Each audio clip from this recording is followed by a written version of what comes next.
गांधी का जो शर्ट है वो ब्रांड बन गया, जो टी शर्ट है, इसके सिवा और कुछ नहीं है। बताइए क्या हासिल हुआ देश अच्छा को। वो चिंतामणि, ये देश कितने बेवकूफ लोगों का है ना आपके अनुसार। राहुल गांधी केवल जमीन नापदी है, फिर भी हजारों लोग जहां वो पहुंचते थे घंटों इंतजार करते थे राहुल गांधी को देखने के लिए। लाखों लोगों की भीड़ भी हमने देखी जो राहुल गांधी को सुनने के लिए आती थी। ये सब कितने नासमझ लोग हैं ना चिंतामणि जी अपने देश में। क्या राय है आपकी। देखिए वो जो लोग हैं वो आम जनता नहीं है, वो कांग्रेस का केडर है। कांग्रेस, राहुल गांधी हर जगह से निकले नहीं, वो जहां से निकले तो उसके 200-200 किलोमीटर का केडर उन्होंने बुला लिया।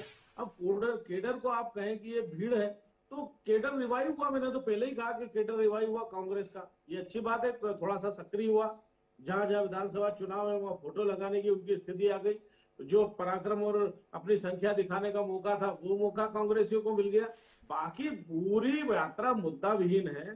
कुछ चीज का कोई राजनीतिक केवल इस रूप में याद की जाएगी कि एक नेता, कांग्रेस का बड़ा महत्वपूर्ण कद्दावर नेता, बड़ा नेता, कश्मीर कन्याकुमारी से लेकर के कश्मीर तक पैदल पहुंचा। लेकिन इसमें देखिए कि किस किस तरह की बातें करी लोगों ने। शंकराचार्य से तुलना कर दी। अरे कहाँ शंकराचार्य, कहाँ राहुल गांधी, उनको कोई कुछ नहीं, बाल बुद्धि, बच्चा बुद्धि राहुल गांधी।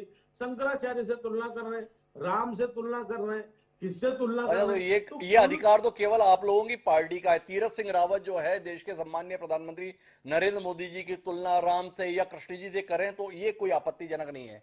अगर पदयात्रा को लेकर शंकराचार्य से किसी व्यक्ति ने कहा कि शंकराचार्य जी ने यात्रा की थी, राहुल गांधी ने भी वैसा तब किया, तो आपको लगा कि ये कैसा घटिया बात है, ये कैसी हल्की बात है।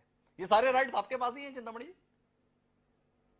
शंकराचार्य जी से तुलना तो हास्यास्पद हो जाएगी।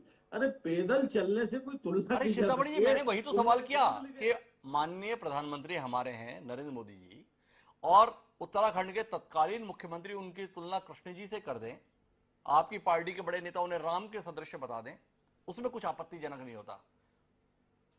अगर राहुल गांधी के प्रति सम्मान रखने वाले, स्नेह रखने वाले, आस्था रखने वाले अगर उनकी तुलना कर दें तो ये अपराध की श्रेणी में आ जाता है। ऐसा ही है ना। अपराध कोई किसी ने कोई एफआईआर दर्ज नहीं करा दी, लेकिन समाज इसे स्वीकार नहीं करता क्योंकि उनके अंदर आप पाखंड है। अपने यहां की और मुझे तुलना के लगता है संदर्भ में कि एक लफ्ज नहीं बोल रहे हैं चिंतामणि जी, हम बार बार आपसे सवाल कर रहे हैं, बहुत विनम्रता के साथ कर रहे हैं, उस पर आप मौन रह जा रहे हैं। विचार कीजिएगा आप अपनी उस टिप्पणी को लेकर।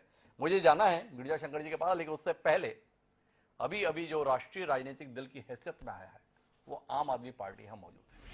वो लगातार ये दावा करती रही है कि अगर 2024 की बात आएगी तो अरविंद केजरीवाल ही नरेंद्र मोदी के विकल्प होंगे। राहुल गांधी ने इस यात्रा के माध्यम से ये उम्मीद एक वर्ग में पैदा की है कि वह विपक्ष की उम्मीद बन सकते हैं। क्या इमरान लतीफ जी आप इस उम्मीद के साथ हैं या इस उम्मीद के खिलाफ हैं। देखिए, राहुल गांधी जी की जो यात्रा रही है वो पूरी तरीके से सिर्फ और सिर्फ और सिर्फ राहुल गांधी के अपने वजूद को वापस पाने की जंग रही है। ये जो पूरा प्रयास रहा है, पूरी कवायद रही, वो इस बात के लिए रही है कि जो कांग्रेस पार्टी पूरे देश के अंदर लगभग खत्म हो चुकी है, लगभग मर चुकी है, जिसका कोई वजूद अब नहीं रह गया है, देश के लोगों के बीच में कोई उम्मीद बन के नहीं रह गई कांग्रेस पार्टी, तो उसको थोड़ा बहुत जगाने की कोशिश यात्रा के माध्यम से करने का एक प्रयास रहा है। इससे इतर कुछ भी नहीं रहा है। लेकिन मैं अभी मैं बात माफी के बात साथ बीच में रोकना चाहूंगा इमरान लतीफ जी। जिस राजनीतिक दल की इस देश की लोकसभा की 545 सीटों में एक सीट भी नहीं है, वो 54 सीटों वाली भारतीय राष्ट्रीय कांग्रेस के संदर्भ में कह रहा है कि मर चुकी है, उसका देश में कोई वजूद नहीं बचा है। कि आपका वाकई इतना वजूद है कि आप ये टिप्पणी कर सकें, ये मेरा सवाल। बिल्कुल कर सकते हैं। अगर कांग्रेस पार्टी अपने आप को सबसे प्रमुख विपक्षी पार्टी होने का दावा करती है, अगर वो विपक्ष की पार्टियों की सरदार होने का दावा करती है, तो उसको भारतीय जनता पार्टी के खिलाफ मुखर होकर रहना चाहिए था, एक विपक्ष के रूप में रहना चाहिए था। लेकिन हम तो ये देख रहे हैं, दिल्ली के अंदर अभी मेयर के चुनाव में आपने देखा बहुत दूर